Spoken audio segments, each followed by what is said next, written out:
ঈদ মিলাদুন নবী উদযাপন করা স্পষ্ট একটি বিদাত। আল্লাহ রসুল সাল্লাল্লাহু আলাইহি ওয়াসাল্লাম কখনো এই ঈদ অর্থাৎ ঈদ মিলাদুন নবী উদযাপন করেননি, করার আদেশও দেননি। এমনকি চারজন খোলাফায়ে রাশিদিন, তিনাদের মধ্য থেকে কোনো একজনও তাদের খেলাফতের জামানায় না নিজেরা করেছেন, না করতে কাউকে আদেশ দিয়েছেন। জান্নাতের সুসংবাদ প্রাপ্ত 10 জন সাহাবী, তাদের মধ্য থেকে কোনো একজন সাহাবী, কোনো একজন, তিনারা ঈদ মিলাদুন নবী উদযাপন করেছে মর্মে কোনো একটাও হাদিস নেই। লক্ষাধিক সাহাবী, তিনাদের মধ্য থেকে কোনো একজন সাহাবী ঈদ মিলাদুন নবী উদযাপন করেছেন বা করতে বলেছেন বা কেউ করেছেন সমর্থন জানিয়েছেন মর্মে কোনো ধরনের হাদিস কেউ কিয়ামতের সকাল পর্যন্ত নিয়ে আসতে পারবে না।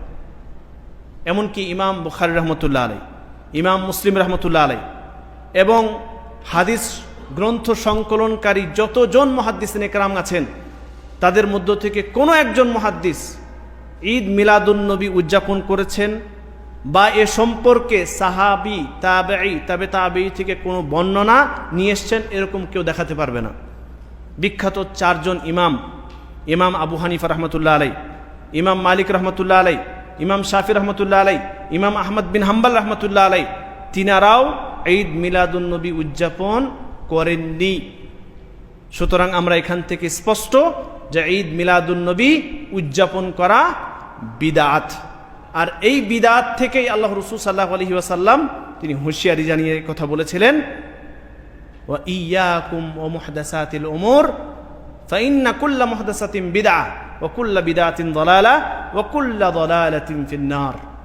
আল্লাহ রাসূল সাল্লাল্লাহু আলাইহি ওয়াসাল্লাম তিনি বলেন যে তোমরা দ্বীনে ইসলামে নতুন কিছু আবিষ্কার করা থেকে বিরত থাকো, কারণ প্রত্যেকটি এমন জিনিস যা শরীয়তে নতুনভাবে ঢোকানো হয়েছে, নতুনভাবে আবিষ্কার করা হয়েছে, সেটি বিদআত।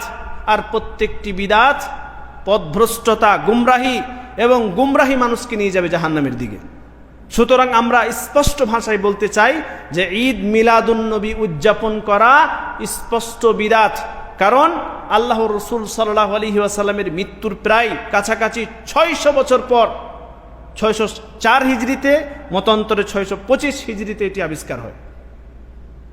অতএব আমরা এখান থেকে স্পষ্ট যে ঈদ মিলাদুন নবী উদযাপন করা একটি স্পষ্ট বিদআত, স্পষ্ট, এখানে কোনো অস্পষ্টতা নেই।